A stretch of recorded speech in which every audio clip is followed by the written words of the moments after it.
Estamos chegando ao final da nossa jornada. Conseguimos quase pontualidade. A previsão era do João falar 4 horas, são 4h20, sei lá. Um pouco mais. Desculpe, João, não temos conseguido. Enfim, então eu apresento a todos, desnecessário, mas apresentarei, nosso colega João Lembe, psicanalista. Foi só isso que ele queria que eu dissesse. Eu podia ficar aqui meia hora falando, mas não falarei em respeito ao que ele me pediu. Então, eu passo a palavra para o João e agradeço imensamente ele ter aceitado vir aqui conosco, porque, afinal de contas, um sábado à tarde e tal, a gente sabe que, né, onera o final de semana, mas a gente ficou muito feliz, porque toda vez, sem brincadeira, todas as vezes que eu parei para escutar o João, seja numa aula, seja numa palestra, seja, a gente saiu mais leve. Eu tenho certeza que é o que vai acontecer com todo mundo hoje. Não é não, João? Você vai falar nele? Tá bom. Então, eu passo a palavra para ele. Agora, mas me deixe cumprimentar a todos, né? Uma boa tarde. Muitíssimo obrigado pelo honrosíssimo convite, né? Eu fico comovido, agradeço muito, emocionado, essa deferência de vocês. Eu não mereceria estar aqui por 1000 razões da minha história com o Círculo, e vocês teimosamente insistem em me convidar, e eu venho também muito honradamente, e espero que com isso eu possa demonstrar minha gratidão por essa casa. Um dia eu disse que o Círculo era meu primeiro e virginal abrigo, nas sendas da psicanálise, copiando Luiz Guimarães.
Esse é Moçambique. Nós recebemos este pequeno vídeo de Moçambique por um trabalho que está sendo desenvolvido lá a partir de uma fenda de 2020.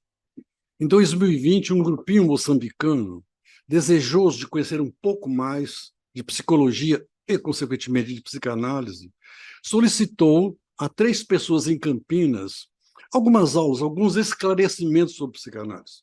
Gostariam muito de aprender para usar essa ferramenta, entre muitas ferramentas que eles têm, inclusive essa, e poderem entender a dor do povo.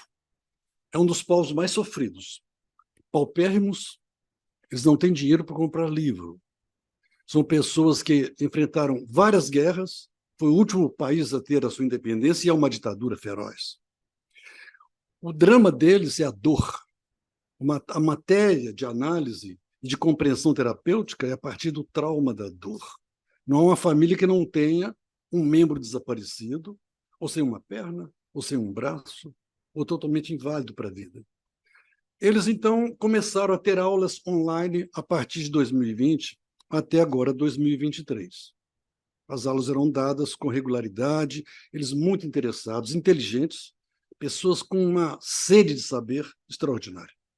E eles, então, com esse contato com esse grupo de Campinas, eles levantaram a hipótese de formarem uma frente ligada à psicanálise e conseguiram, de fato, criar uma pauta, um currículo, e até então estão seguindo rigorosamente os traçados que os mentores dessa atividade passaram para eles. Este grupo hoje de psicanalistas que trabalham em Moçambique, ou para Moçambique, é um número já de 20 pessoas.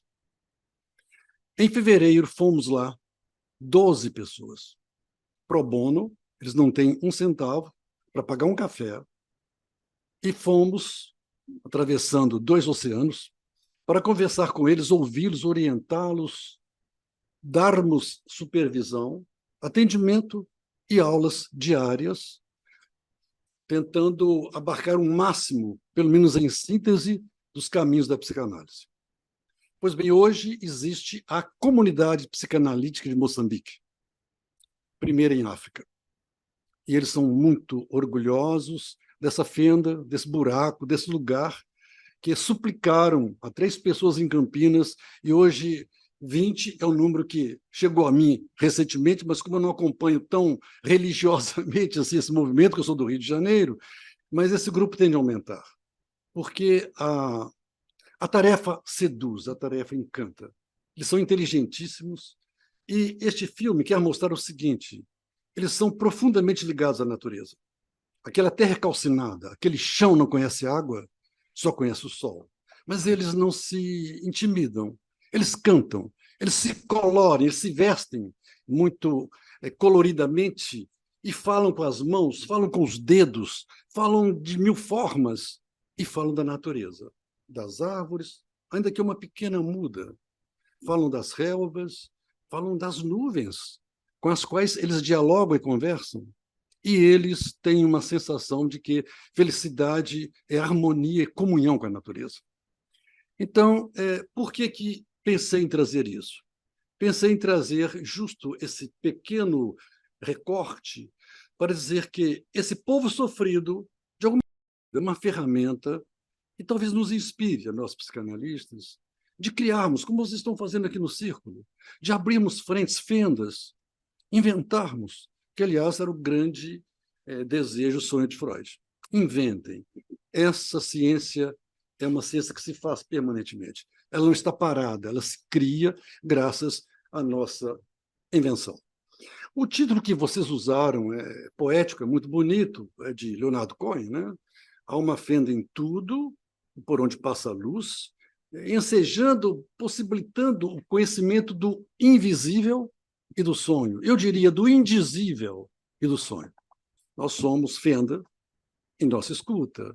E, consequentemente, a frase, eu acho que abarca todo esse movimento que o Círculo vem fazendo desde 1969. João Lembe foi o nome que os moçambicanos me deram. Eu, então, quis conservar isso, como se fosse alguma coisa que fosse até uma homenagem a eles, porque saímos de lá muitíssimo comovidos, mas, sobretudo, muito humanizados. É português. Eles têm 50 dialetos. Então, eles falam dialeto o tempo inteiro. Mas com você, eles vão falar o português. Né? Mas é uma coisa muito misteriosa, uma coisa muito confusa. Eles são muito ligados ao mítico, ao mágico. Eles têm o régulo, que é uma espécie de xamã do grupo. Nada se faz sem a aprovação do régulo. Eles têm a medicina tradicional, que é uma medicina através de ervas, de cascas, de garrafeiros. E tem a medicina, mais ou menos como conhecemos aqui. E todos se juntam harmonicamente e trabalham para tentar minorar a dor. Por isso que preferiram o nome Comunidade Psicanalítica de Moçambique, e não sociedade, e não instituição. É uma comunidade. Bom, eu falaria de 3 fendas. A fenda do círculo, a fenda do escritor, do poeta, e, finalmente, a fenda do psicanalista. O círculo. Vocês conhecem obejamente a história dessa instituição. Nasce na Áustria. Nasce com Igor Alexander Caruso, que, inconformado com a IPA, ele se une às sociedades independentes internacionais, e de lá ele vem para o Brasil, está juntamente em Porto Alegre com o grande mentor do Círculo de Belo Horizonte, que é o Malomar Lud Edelweiss, e com ele forma uma dupla em Porto Alegre, criando um primeiro centro de uma linguagem diferente, de um procedimento diferente do que a IPA pregava. E ele acha que é possível se fundar uma sociedade mais libertária, uma sociedade, enfim, onde as pessoas possam democraticamente falar sobre psicanálise. E, com isso, em Belo Horizonte, forma-se o primeiro círculo psicanalítico do Brasil. Não tinha esse nome no começo, depois adquiriu esse nome mais pomposo, porque ele se desdobrou em ramificações em Salvador, em Recife e em Aracaju. E como Igor Caruso conhecia Katrin Kemper, namorava Katrin Kemper já na Europa, ele pega Katrin Kemper, leva a Belo Horizonte, ele vem ao Rio de Janeiro, instando com ela para se formar aqui um grupo. Ela estava mais desejosa de criar uma clínica social. Ela trabalhou na clínica de Berlim. Ela queria uma clínica para o povo e não estava muito ligada à formação psicanalítica, etc. Ela era didata do Rio de Janeiro, mas foi expulsa, foi convidada a se retirar pela sua prática revolucionária de pensar a psicanálise. Rebelde, herege, foi convidada a se retirar. E ela sai com seu grupo, já em formação, alguns já formados, e com esse grupo ela começa a pensar em alguma coisa. Quem sabe a gente pode fazer algo diferente? E funda-se, então, em 1969, o Círculo Psicanalítico do Rio de Janeiro. Eu estava brincando aqui no começo, que me honra muito dizer que eu sou da primeira turma. E, interessante, hoje são 4, que é a Graça Aragossi, Johann Kemper, a Sueli Dweck e eu, que, naquela época, compunhamos um grupo de 14, onde a maioria era de psicólogos. E aí que está a grande fenda. Quando Katrin Kemper sai da Rio de Janeiro, a Rio de Janeiro tinha 2 pessoas que não eram médicas, que era a Katrin Kemper, que é uma grafóloga, e tinham a Inês Bezuchet, que era psicóloga. Mas, ardilosamente, criaram o belíssimo título de paramédicos. Mas, olha, paramédicos.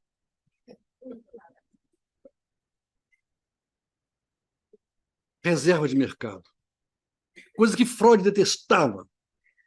Em 1917, em carta, ele dizia: o meu temor é que a psicanálise caia na mão dos médicos. E em 27 ele escreve a Análise Leiga. Em 18 ele está em Budapeste fazendo aquele discurso memorabilíssimo, né? Em que ele diz: a psicanálise é do povo e temos que fazer uma corrente com professores, pedagogos, psicólogos, assistentes sociais, prática que já existia em Budapeste, e torná-los obreiros para que possamos salvar a humanidade da peste da neurose. que dizima as gentes, tanto quanto a tuberculose. Graçava em toda a Europa uma pandemia da tísica, né, acabando com as populações. A tuberculose matou muita gente. E Freud apelava para que se pudesse também unir uma coisa até muito bonitinha dele, não é? O cobre da hipnose, com a prata da sugestão e o ouro da livre associação. Vejam a abertura desse homem. E em Budapeste, esse discurso é tido como uma proclamação. Ele lê, ele não lia. Em Budapeste, ele fez questão de ler essa proclamação.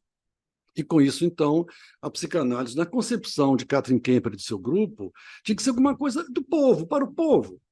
Que não fosse uma coisa de elitistas e elitizantes, que estivesse um pouco no espírito do fundador, algo que pertence à social-democracia. E o Círculo fez isso. Que gostem ou não, falem bem ou mal, mas foi a primeira sociedade, a primeira instituição que abriu a psicanálise para psicólogos, chamando os psicólogos formados de psicanalistas, que era um nome reservado para os médicos. O psicólogo formado em psicanálise deveria ser terapeuta. E, por muito tempo, tentou-se colocar o psicólogo sob a égide, sob a proteção de um médico. E houve um projeto na Câmara, que tramitou 2 ou 3 vezes, de se colocar o psicanalista assujeitado ao psiquiatra no seu trabalho. E poderia atender aplicando testes, orientando, etc., mas em terapia com anuência e supervisão de um psiquiatra. Muito bem, o Círculo quebrou isso. Está aí, acho que todas as sociedades hoje acolhem psicólogos, acolhem antropólogos, pedagogos, melhorou muito. Isso se deve ao Círculo Psicanalítico do Rio de Janeiro.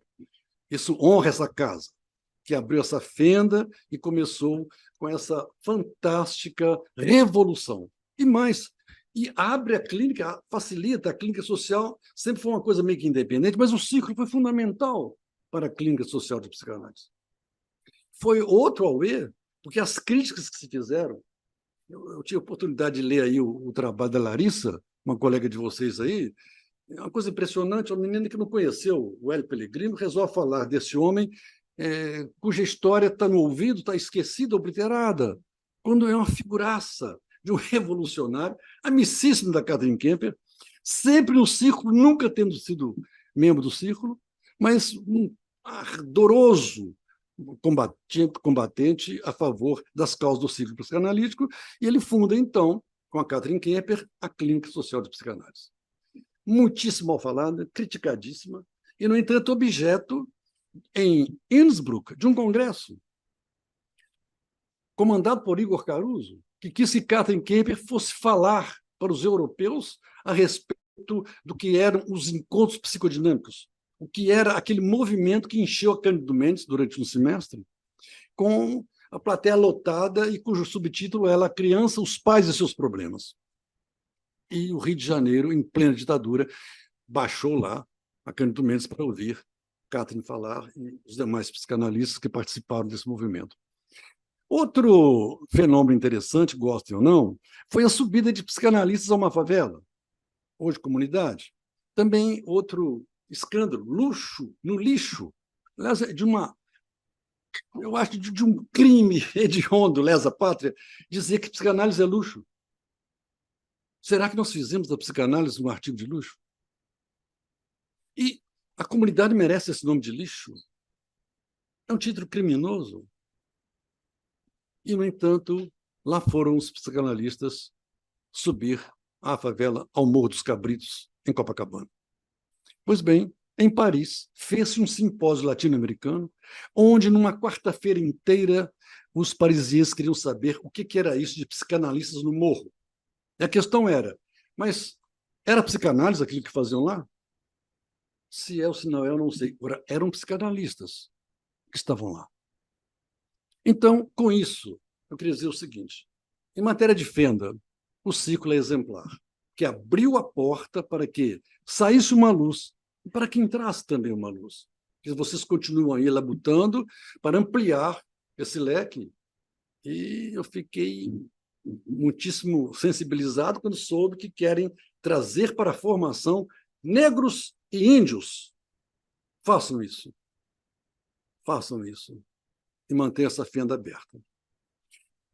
A segunda fenda é o que Freud diz naquela conferência de 1907, intitulada O Escritor Criativo. O escritor criativo é o poeta, o escritor criativo é a criança, a variação dos títulos pouco importa. O certo é que, em 1908, isso é publicado. E é uma conferência simples, muito singela, onde ele levanta a distinção entre escritor criativo e o poeta. O escritor criativo, segundo ele, é aquele que, sem se dar muito conta, ele escreve coisas de que ele, enfim, tem até uma certa dúvida, mas ele escreve, ele próprio acha bonito, não sabe muito bem a origem daquilo. O leitor lê e, de repente, ele fica também comovido e o escritor não sabe por que ele se comoveu. E, nessa mesma época, há 2 cartas de Freud, das suas 11.000 cartas, todas elas lá na Biblioteca do Congresso Nacional de Washington, há 2 cartas para um médico alemão chamado Arthur Schnitzler, onde o médico diz: ô Freud, eu escrevo, eu leio depois e falo, mas de onde veio isso? Em nota de rodapé, nessa conferência, vocês vão ver lá a história do Ariosto. Orlando Furioso é um trabalho belíssimo. Vocês podiam um dia, quem sabe, escolher para uma jornada, que o livro é de uma beleza extraordinária. É uma epopeia de cavalaria, onde os versos são primorosos, quase que cantados, quase que uma canção, como Guerra Junqueira e companhia. Você lê, parece que você canta. São oitavas, 8 versos, decassílabos, são versos heróicos, cantando lá o sonho do Orlando pela Angélica. Mas para ter a Angélica, o que ele tem que fazer? Ele tem que enlouquecer. Ele enlouquece para viver a paixão e o amor por Angélica. E a saída é armar um hipogrifo, que é um cavalo híbrido, com grifo, que é uma águia, cujas asas têm uma enorme envergadura, e cavalga-se esse cavalo em direção da Lua, porque na Lua está o antídoto para curar o Orlando. Nós conhecemos as expressões do lunático, do que está de lua, do que, enfim, vive no mundo da Lua. Lá está o remédio para a loucura. Consequentemente, né, Freud, ao comentar isso com esse Arthur, esse médico, ele diz: a gente não sabe muito bem. O escritor normal, ele é atento, ele vai ser muito precioso na sua redação. Mas o criativo, ele deixa o barco correr e ele próprio se espanta. E vocês devem ter visto na vida de vocês, na experiência de vocês, como é terrível você escrever um texto e perdê-lo no computador. A impressão que dá é que você não repete mais. Por mais que você faça, aquele você não repete. Não posso fazer até melhor. Não sei se faz. O primeiro, ele é muito mais genuíno. Ele sai meio sem censura, né? Porque ele é poético. E a poesia não tem moral. A poesia não tem censura. A poesia que tem censura e moral é morta. Não é poesia. Então, o Freud, para o Arthur, diz que o escritor criativo, ele o é porque ele conserva a criança que ele tem dentro de si. É pela parte criança que ele não deve deixar morrer. Criança é essa que se brinca com um carrinho de madeira, de vidro, de pano, não importa do quê, ele dá vida àquilo, aquilo é real. Ele não está brincando, ele não está fantasiando nada. Aqui nessa sala, se a criança sentar aqui e tal, começar a brincar com esse copo, vai conversar com o copo, vai xingar o copo, vai elogiar o copo, e todos nós aqui nos perguntando, mas por que a criança faz isso? Porque o inconsciente dela fala todo o tempo à flor da pele e ela não se censura, porque ela é poeta. E é verdade que todos nós podemos ser escritores criativos e poetas. E dirá Freud: com o último homem morrerá o último poeta. Então, esse artigo é muito interessante porque ele chama atenção, né, para essa capacidade que temos como psicanalistas de escrevermos ou de falarmos, porque a escrita nas nuvens ou nas espumas é uma escrita tão bela quanto no papel. Consequentemente, aprendamos a deixar soltar um pouco mais a nossa forma espontânea, né? Sejamos rigorosos na hora da doutrina. Nós trabalhamos com o inconsciente. Isso é absoluto, isso é essencial. Temos que ter a nossa abstinência, sim, um pouco a la Sancho Panza. Meu amo, peraí, o senhor quer mesmo combater isso aí, não? Bom, eu estou aqui, eu sou escudeiro, eu vou do lado, né? Mas o senhor está me dizendo que é um exército, enfim, é alguém montado um grande ginete. Olha que é bom pensar isso. O que o senhor acha? Não, porque eu tenho que defender Dulcinea e vamos lá. O Sancho Panza, então vamos. Eu acho que isso é abstinência. No seguinte sentido, é o desejo dele, eu tenho que respeitar. Por mais que eu julgue que ele é um furioso, um louco, eu tenho que respeitar o desejo dele. Orlando se fez louco para amar a Angélica. Então, vamos ter muito cuidado com a loucura e muito respeito por ela. Os gregos tiravam o chapéu para a loucura, que o louco tinha algo a dizer. Aliás, a palavra louco vem de loco, que significa falar. Louco é o que fala. Então, mais respeito ao louco. A outra fenda importante, né, é a nossa, que temos duas fendas, duas escutas, duas orelhas, e já se colocou até em trabalho científico que o psicanalista é uma orelha, né? A palavra pode não ser a mais bonita, a imagem pode também não ser a mais estética, mas nós somos orelha. E orelha o que que é? É uma fenda. É uma fenda por onde entra a palavra do outro. E que nos faz jogar, através da nossa prolação, da nossa fala, uma resposta em eco, porque é o que entrou aqui. Então, aqui, daqui entra e daqui também sai. Consequentemente, o psicanalista, por excelência, vive o estado de fenda. E sendo essa figura que escuta, que respeita, que tem lá as suas questões, né? Foi muito bem dito aqui, eu perdi o dia inteiro aqui, não vindo à jornada e ganhei assistindo a duas mesas, uma e meia pelo menos, e essa última me deixou muito pensativo. Que bom, o ciclo está muito avançado, está muito além. Eu já sou uma figura mais empoeirada, mais jurássica. Não, isso não é nenhuma modéstia assim falsa, não é a pura verdade, mas seja como for, eu saio daqui acrescentado, como saí de Moçambique humanizado. Então, meus caros, vamos pensar nesse nosso trabalho e, sobretudo, fazer do nosso ofício vanguardeiro, revolucionário, criativo, poético, porque em tudo há uma fenda. É por onde entra e sai a luz. E nos revela o quê?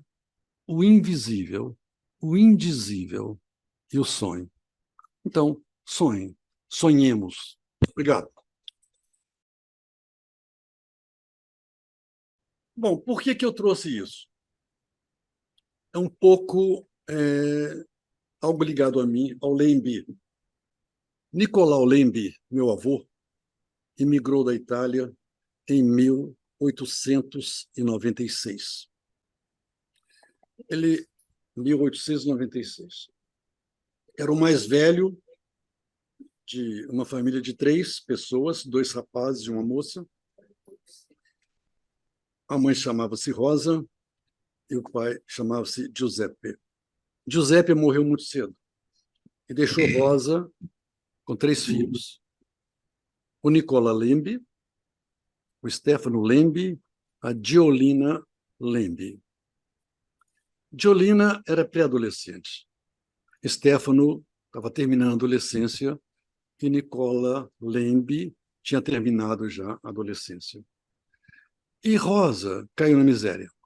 Rosa tinha a vindima, que era de Giuseppe, e tinha as oliveiras, que produziam azeite, que era muito apreciado na região.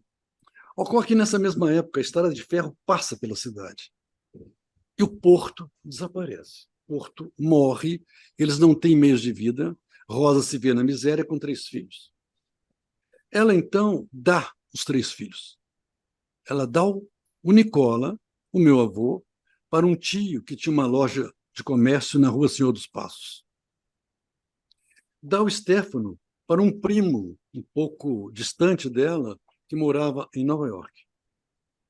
E manda a Giolina, que teve que pular a primavera, sai da infância e vai logo para a idade adulta, não tem adolescência, e vai para a Argentina. Nunca se soube dessa Angiolina. O de Nova York ainda veio ao Brasil visitar o irmão, antes do irmão morrer. Mas nada se sabia sobre essa família. A cidade onde eles nasceram era desconhecida. O meu avô esqueceu o italiano. Ele não falava italiano. Quando o irmão veio visitá-lo, ele não conseguia dizer uma palavra italiano. Ele teve 7 filhos, não ensinou uma palavra aos filhos. E a história dele era envolta em mistério, em segredo, em não dito. Era uma coisa que ninguém entendia. E mais tarde soube-se que a Rosa, quando doou os 3, ela pediu, suplicou que eles não olhassem para trás. Eu tenho me dizer que Rosa temia chorar lágrimas de sangue se eles olhassem para ela. Eis aí uma doação que foi feita por amor. Entendam como puderem. Porém, o meu avô cumpriu rigorosamente o imperativo categórico: não olhe para trás. Ele não falava da Itália, ele esqueceu o italiano, aprendeu magnificamente bem o português, ele fundou 2 jornais no interior de Minas Gerais, ele foi secretário da Câmara de Vereadores de Dores do Indaiá. Mas nada se revelava e nada se sabia. Por alguma razão que eu também não sei explicar, eu pedi a 2 tias minhas e a minha própria mãe que escrevesse alguma coisa sobre este avô. Mas escrever o que? A gente não sabe nada. E um belo dia descobriu-se um caderno da minha mãe com 16 páginas manuscritas num caderno Avante, que era o caderno escolar da época. Então, com essas 16 páginas, soube-se um pouco o nome da Rosa, do Giuseppe. O sobrenome não era Lembi, era Lembo, mas em italiano o plural do masculino se faz em i, então os Lembi, para significar os que têm o sobrenome Lembo, trocaram as datas de nascimento. A única coisa que mais ou menos estava certa era a cidade, escrita também só Deus sabe como.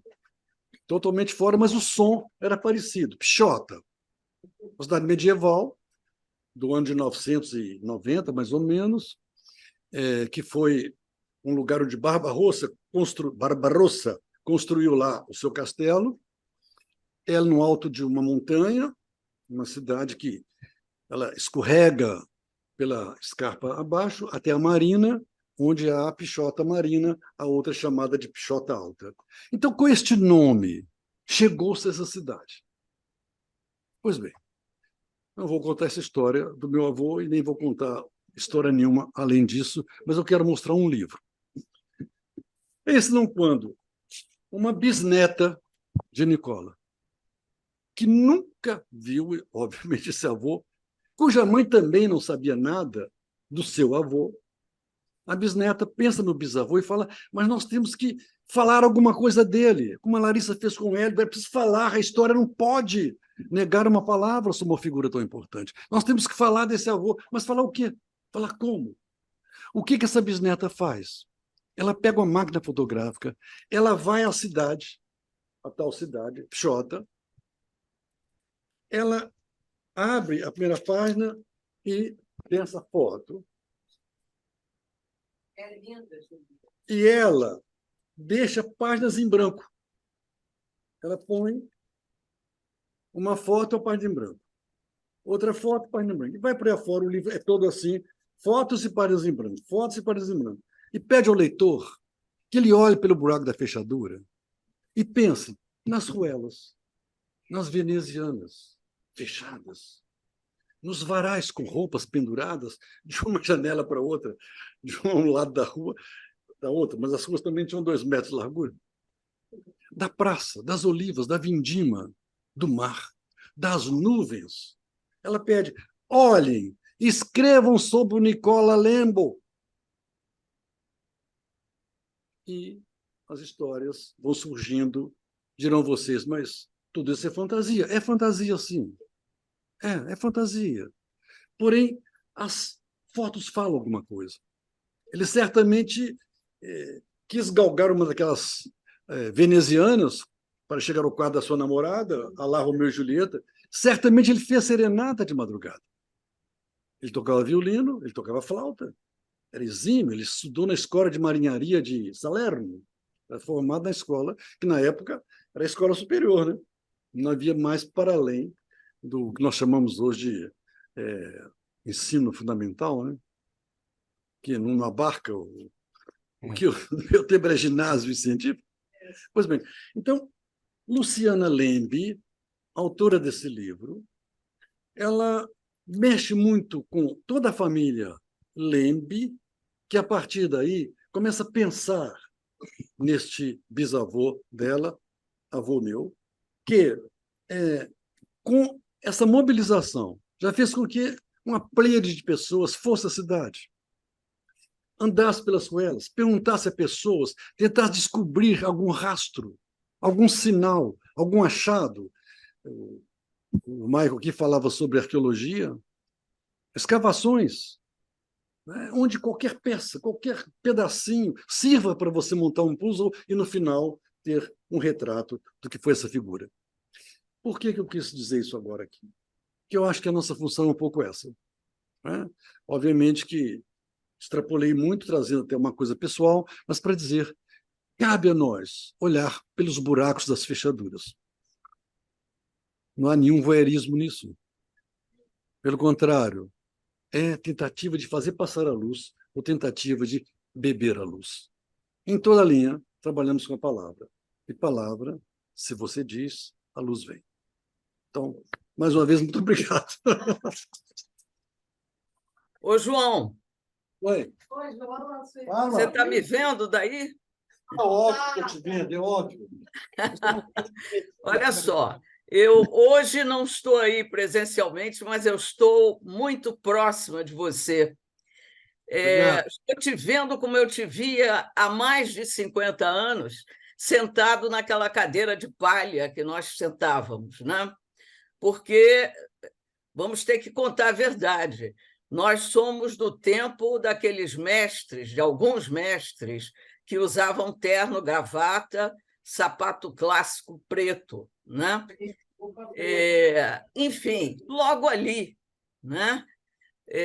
Agora, você está zero empoeirado, não tem nada empoeirado. Você é o mesmo, né? Aquele indivíduo cultíssimo que tem sempre uma história verdadeira para contar para a gente. João, muito importante você trazer a natureza, né? Esse contato que você teve com Moçambique, trazer a natureza, que cada vez importa mais a nós todos e faz parte, é parte intrínseca da gente, né? Agora, muito importante também foi a revisão que você fez, fantástica, não faltou nada, sobre a história do círculo, né? Inclusive do Morro dos Cabritos, né? Eu acho que, felizmente, que deve estar sendo gravado, né, a sua fala, e é muito importante que os membros associados, né, os alunos, possam escutar tudo isso, né, de onde nós viemos, porque fomos realmente a primeira turma, embora houvesse alguma discordância. Você sabe disso. E se nós fomos 14, se hoje somos 4, estamos aqui, né? Trabalhando, eu ainda trabalho bastante pelo Círculo, através de contatos com a FLAPSIP, que é a Federação Latino-Americana, enfim, e tenho o maior prazer de estar e de trabalhar, e para mim é uma emoção muito grande estar com você hoje aqui. Obrigado. Então, João, fiquemos porque Fiquemos. nos importa, e importa a todos, com certeza. Olha, o cafezinho que nós combinamos, eu vou cobrar, hein? Ué, é só marcar. Aí não, no bar da esquina, nós vamos tomar, É tá só bem? dizer a hora e o dia. Ok, está É só combinado dizer a hora e o isso. dia. Combinado. Ao vivo e a cores. Muito obrigado, Sueli. Um grande beijo, Obrigado. carinho para você. Super obrigado. Oi, gente. Oi. Bom, João, Oi.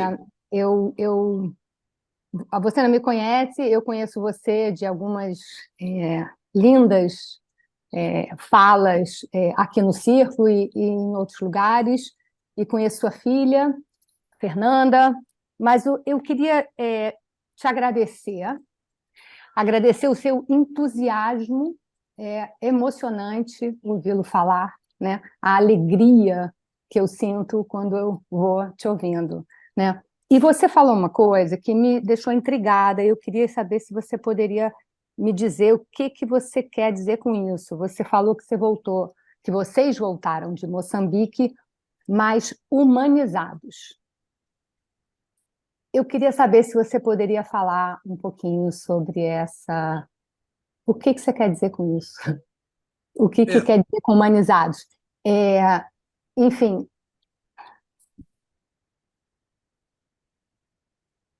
Bom, vejam bem, né? Eu falo aqui para o grupo, mas estou respondendo a sua pergunta, viu? A pobreza, uma coisa que grita. Então, um pequeno exemplo. Por questão de segurança, de saúde física nossa, ficamos num hotel 5 estrelas. Comíamos comida ou italiana ou francesa, porque não deveríamos comer comida de África. A água era só mineral, gasosa, porque a não gasosa pode ser adulterada. Não pisar na praia, porque é uma baía linda, Maputo é uma baía belíssima, mas não se pode pisar porque eles não têm emissário oceânico, portanto, os dejetos são jogados ali mesmo. O risco de febre amarela é quase que obrigatório. Vacinamos-nos todos, levamos uns reforços para suportar a diferença de clima, entendendo-se o ar que se respira, não tanto graus de temperatura. Então, ver aquela gente felicíssima de nos receber, sequiosa de nos ouvir e pedindo desculpas por não ter o que oferecer. Nós levamos, cada membro da equipe, os 12, cada um levou uma mala com livros ligados à psicanálise para doação. Montaram uma biblioteca com esses livros. Eles não têm dinheiro para comprar livro. Por que eu, falo por mim, pelo menos, voltei mais humanizado? Porque eles disseram o seguinte: nós não vamos ganhar dinheiro com a psicanálise. Isso mexeu muito comigo. Eu ganhei dinheiro com a psicanálise. Eles não vão ganhar, porque o cliente deles é tão pobre quanto eles, não tem o que pagar. E se há alguns ricos em Moçambique, EUSA, que são os que controlam 0,01%, que moram em casas suntuosíssimas, jamais irão ao consultório de um desses psicanalistas formados pelos brasileiros, né? Enfim, eles, no entanto, não se envergonham disso. Somos pobres, mas somos limpos. Somos pobres, mas sorrimos. Somos pobres e gostamos de abraçar. Somos pobres e somos gratíssimos a vocês que vieram aqui. Não temos mágoa nenhuma da nossa história. Agora, nós sofremos muito e precisamos que alguém escute a nossa dor. Eu achei isso profundamente humano. Eu achei isso de uma beleza, de uma grandeza, na medida em que isso não os acachapava, isso não os reduzia a pessoas menores, a negritude, inclusive, sabe? Uma coisa tranquila para eles. Somos negros, sim, sabe? E que beleza, né? A nossa pele. Agora, fizeram da nossa pele uma jogada para nos escravizar, para explorar a nossa força de trabalho, etc. Mas hoje não mais. Hoje nós somos independentes, apesar, em off, estamos em ditadura. E são, que o pensamento ninguém rouba, o desejo ninguém rouba, a vontade ninguém dobra.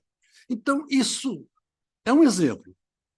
Eu acho que eu não vivi nada parecido na minha vida. Tive uma família pobre, eu sou de uma família que teve que lutar muito, eram 6 irmãos, não foi fácil, porém, nunca faltou, mesmo na guerra. Eu tenho lembrança da guerra de 39. O café da manhã sendo farinha de mandioca misturada com um pouco de água, e um açuquinha preto. Eu achava interessante o açúcar preto, que era o que se tinha. Pão nem pensar. E, no entanto, aquilo não tirou a alegria de viver. E isso eles têm. Eu fiz questão de trazer o filmezinho. Eu tive dúvidas, a Lia e a Margarida que insistiram, leve o filmezinho e tal, porque se vocês viram a letra, se acompanharam a letra, e se viram o rosto deles, sabe? Aquilo é tão espontâneo, tão sincero, e era o que nós vimos todo santo dia lá na universidade. Havia uns 700 assistentes, porque aí as faculdades de filosofia, de psicologia, a turma toda pegou. A Xepa, eles falam muito em Xepa, pegaram e foram lá ver que negócio é esse desses brasileiros aí. O grupo mesmo de psicanálise era até pequeno, mas a ânsia de saber, e participavam, e perguntavam, e respondiam, muito inteligentes, né? E sem nenhuma sensação de inferioridade. E nós estávamos num hotel 5 estrelas, eles entendiam perfeitamente. E diziam, vocês têm que ficar lá, porque fora dali vocês correm risco. Eles próprios. Não, 000. Sabe? Então, não sei se eu uso um conceito errado, mas eu acho que isso é humanidade. Eu acho que eu voltei melhor. Eu queria te fazer uma pergunta. Você chegou a atender alguém lá? Não. Atendi. Atendeu. Atendi. Então, eu fiquei na dúvida. Quando você falou que tem não sei quantos mil dialetos, em que língua se atende? Português. Português, eles falam português. completamente. Aquilo dá para o sujeito se expressar? Dá sim. Falo português, um pouco semelhante ao taxista de Lisboa, que não erra a colocação de pronome, não usa o caso reto como caso oblíquo, e aqui, para nós, só existe caso oblíquo. Eles meio falam cantado, não é? ir ao hotel e não ir no hotel. Ir ao banheiro, não ir no banheiro. E falam o português aprendido pelos portugueses, sem o sotaque carregado, que a Margarida sabe imitar muito bem, do português. Entendiam tudo e, para nossa surpresa, falavam com muita propriedade. A alfabetização deles em português é muito boa, coisa que nem sempre a gente vê aqui na Terra. Eu acho que eu entendi o que você quis dizer, né, João? E eu achei muito interessante quando você falou da fechadura e do beber à luz, porque essa imagem me ficou agora em relação ao que você experimentou ali. Foi isso que eu tive essa impressão, né? Então, eu queria só, mais uma vez, te agradecer. Agradecer a jornada também, a toda a coordenação da jornada. Eu, enfim, faço parte da Comissão de Formação Permanente. Esse tema foi uma inspiração coletiva e muito feliz. O tema da Fenda, eu percebo que ele está sendo tão lindamente visto, trabalhado, usado, pensado, poetizado. Então, eu estou aproveitando esse final da jornada só para dizer isso, para agradecer à Comissão de Formação Permanente, para agradecer a todos do Círculo, para agradecer ao João e dizer que eu estou muito entusiasmada também com a possibilidade de abrirmos as portas para indígenas e negros. Faço parte desse movimento que está tentando fazer isso acontecer e foi muito bom sentir o seu entusiasmo por essa ideia. É isso, obrigada. Não, eu só queria fazer uma pergunta muito rápida. Você, por ser branco, se sentiu diminuído a animosidade por atender um negro lá? Você sentiu da parte dessa pessoa uma, assim, como se dissesse quase, desculpe que eu sou branco? Eles não têm esse problema. A negritude é a nossa branquitude. Eu não tenho vergonha de ser branco. Eles não têm vergonha de ser preto? Não, e mais, eles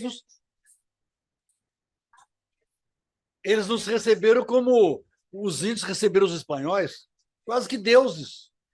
Em algum momento nós tínhamos uma recepção como se fôssemos deuses, uma prestimosidade, uma deferência, uma cadeira para cá, e quer uma água, e um biscoitinho, sabe, um bolinho, feito por eles.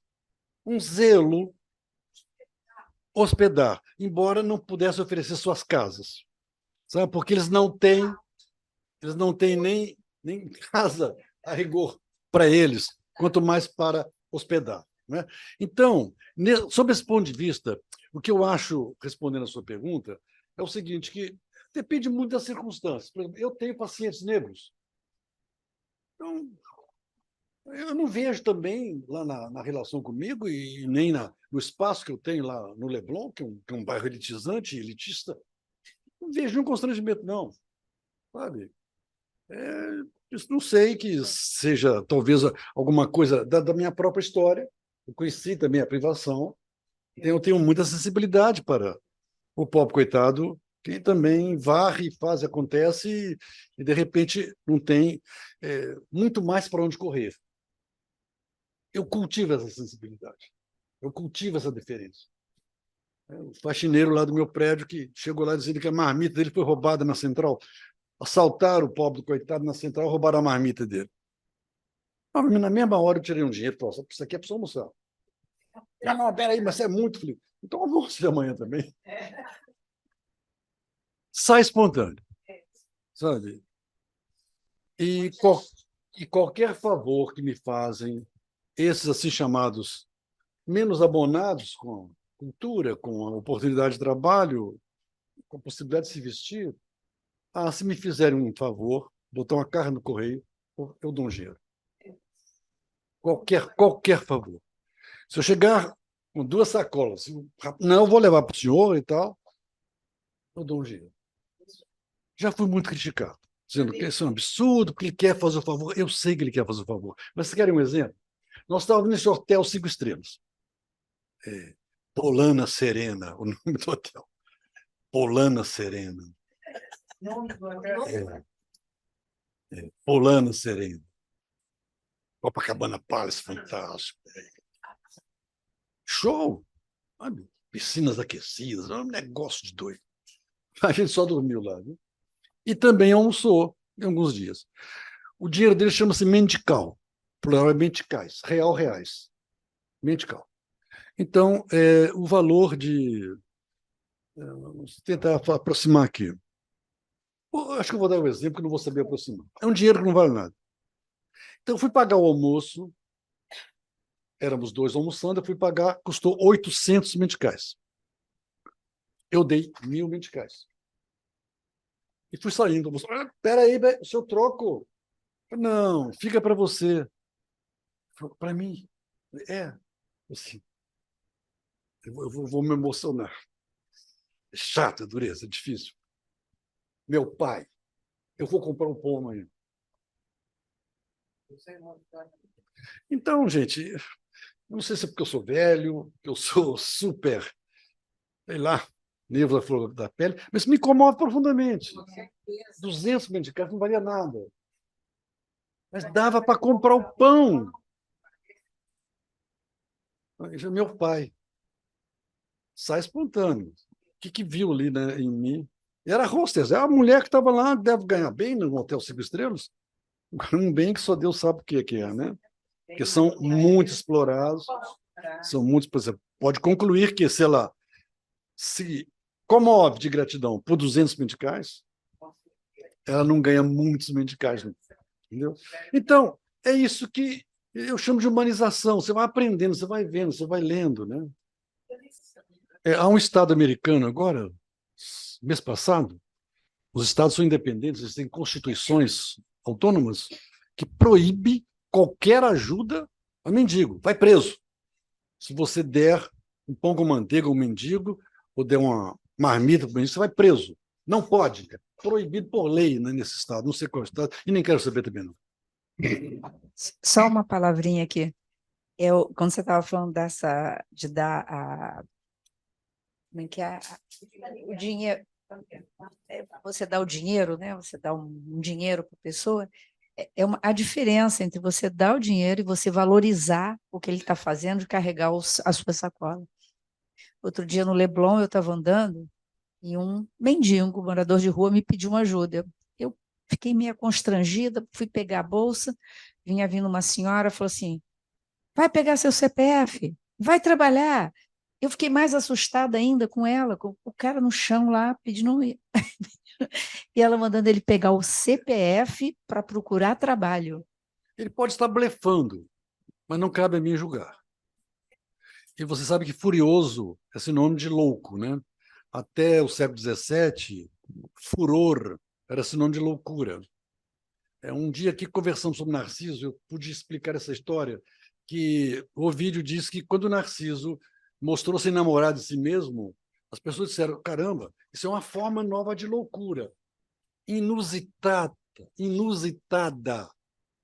furosidade. Em latim é novitatis furoris, ou seja, é um furor novo, ou seja, é uma loucura nova, o cara se apaixonar por si mesmo. Então, furor é sinônimo de loucura. Por isso que o Orlando Furioso é Orlando Louco, né? Que foi buscar remédio lá na Lua. Mas vale a pena. Outra coisa é esse aqui, ó. Luciano de Samosata, filósofo do século II da nossa era, né? Que inspirou Machado de Assis a escrever Memórias Póstumas de Brás Cubas. É cópia. É cópia. Né? Luciano de Samosata, ele tem um tratado só sobre o sonho, século II da nossa era. Ele tem um sonho que é lapidar, que é um sonho do galo. Freud não cita.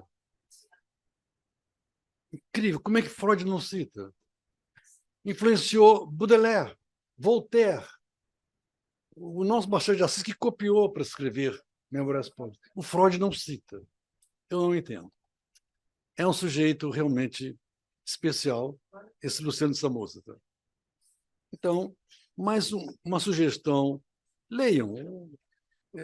Leiam o sonho ou o galo. Do Luciano. O galo. O galo. O galo. Galinácio, o galo. Podemos... Alguém quer comentar alguma coisa? João quer dizer mais alguma coisa? Eu quero dizer muito obrigado. Né? Nós é que temos que dizer. Obrigado a você.